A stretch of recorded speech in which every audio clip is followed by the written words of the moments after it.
Here's something strange. This ice cube is made of water, and it's floating on water. That shouldn't happen. Think about it. A rock sinks, a coin sinks, a marble sinks. Most solids sink in their own liquid. So why doesn't ice? Every object floating in water follows the same rule. If it's denser than water, it sinks.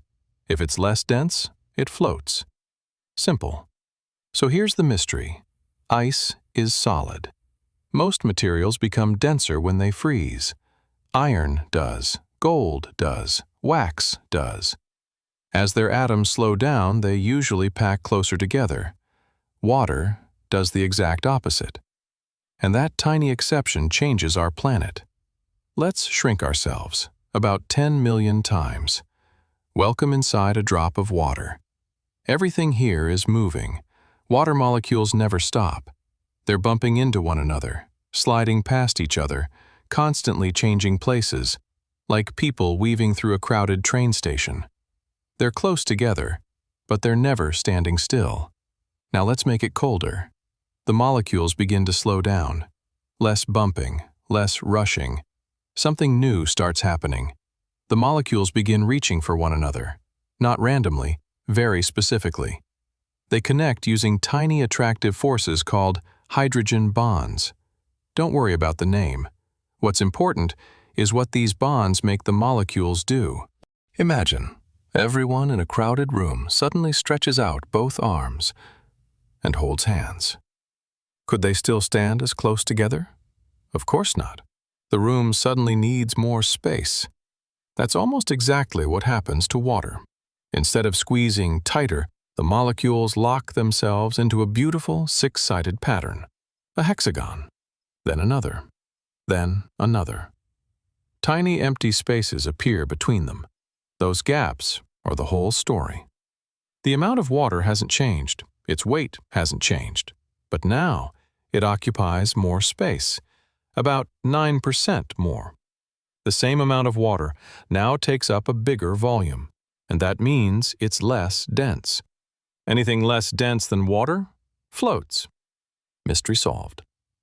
But that's only half the story, because this strange behavior doesn't just keep ice cubes at the top of your drink, it keeps lakes alive. Imagine it's the middle of winter. The surface of a lake freezes first.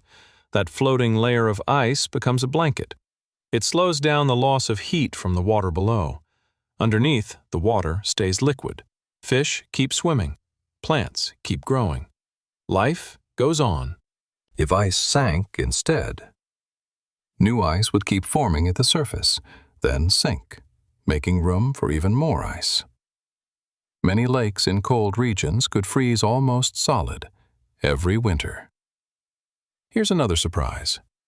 Water is actually densest, not when it's frozen, and not even at 0 degrees Celsius. It's densest at about 4 degrees Celsius. As lakes cool in autumn, that heavier water sinks. The colder water stays near the surface. Only then does ice begin forming on top. Nature has quietly built an incredibly efficient system. So the next time you drop ice into a glass, remember, you're looking at one of the strangest materials on Earth, a solid that floats on its own liquid.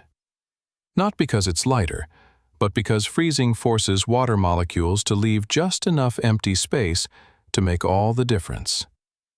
Sometimes, the smallest gaps can change an entire planet. Now you know. Next question. Why do clocks go clockwise? Stay with us for the answer.